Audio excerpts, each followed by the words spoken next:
Olha, agora vamos falar sobre a reforma tributária tão esperada por gestores públicos, classe empresarial e também consumidores. A proposta foi aprovada pela Câmara Federal no início deste mês e a partir de agosto vai começar a ser discutida também no Senado. No setor de bares e restaurantes, há uma preocupação com relação à unificação de impostos. Acompanhe. A proposta do governo federal para simplificar o sistema tributário brasileiro ainda gera expectativa e preocupação por parte de setores da economia, como a Associação de Bares e Restaurantes, que está de olho na forma de tributação para micro e pequenas empresas, que fazem parte do Simples Nacional e dos restaurantes com alto faturamento. A cadeia de bares e restaurantes é muito extensa, muito grande. Vai desde a pessoa que vende seu cachorro-quente ali, até mega empresários, redes, enfim. Então, para quem é do Simples Nacional, nada muda.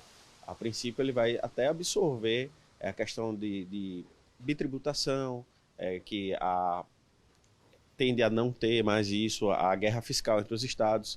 Então, os bares e restaurantes do Simples Nacional vão acabar sendo privilegiados nesse sentido.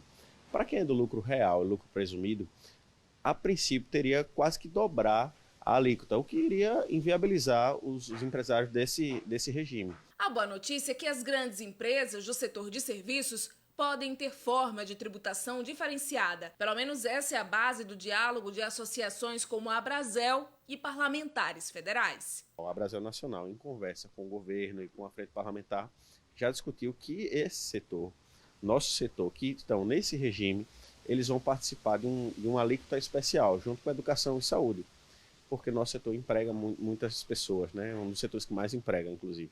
Então a gente torce para que tudo dê certo e que essa alíquota seja benéfica, tanto para a população de um modo geral, para a geração de empregos, e que nós do Simples Nacional absorvemos essa questão de não ter mais bitributação e não ter mais essa guerra fiscal entre os estados. Na reforma tributária, o governo fala em extinção de 5 tributos, mas este economista explica que na prática o que deve acontecer é a fusão dos impostos, com a separação do que deve ser pago aos estados, municípios e governo federal. Para o consumidor, isso não deverá representar uma queda nos tributos.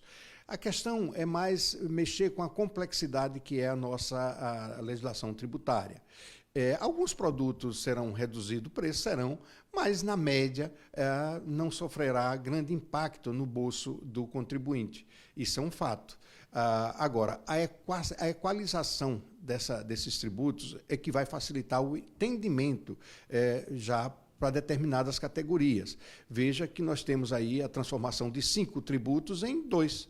Então, substituição, ou seja, uma fusão de 3 em 1, de 2 em 1, que serão 5 que vão se tornar 2. A Câmara dos Deputados já aprovou a reforma tributária. A proposta seguiu para o Senado, que deve ser o responsável por corrigir eventuais equívocos.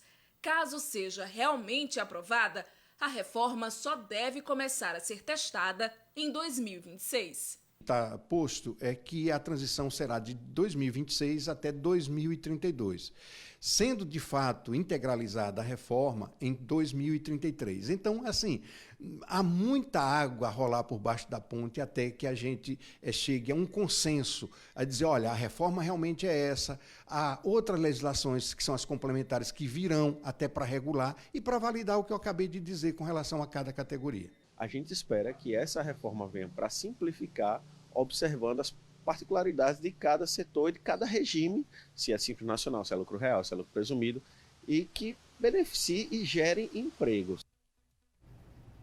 Olha, é de fato um cenário que ainda desperta muita curiosidade, né? Eu acho que na prática o que a gente está vendo é que não tem consenso, né, em relação à reforma tributária. O que a gente espera enquanto população é que ela chegue, se de fato for chegar, o que deve acontecer, já que ela já caminha para o Senado e a gente aguarda para ver qual será o desenrolar no Senado. A gente aguarda para ver quais repercussões terá essa reforma no dia a dia mesmo do trabalhador. Uma coisa parece consenso, e aí eu acho que de fato todo mundo concorda, é que o regime tributário, a forma que funciona, né, a cobrança dos tributos no Brasil precisa de uma reforma. Agora, se esse é o modelo ideal, aí é uma outra questão. E há, sim, entre especialistas da área mesmo, entende? Não é questão só política. Os especialistas da área discordam sobre o modelo que deve ser adotado para a reforma. Alguns defendem a reforma do jeito que está, já vi defender, mas também tem muita gente que discorda, enfim. E aí a gente aguarda para ver que decisão tomarão os parlamentares, que afinal de contas foram eleitos por nós que colocamos eles lá.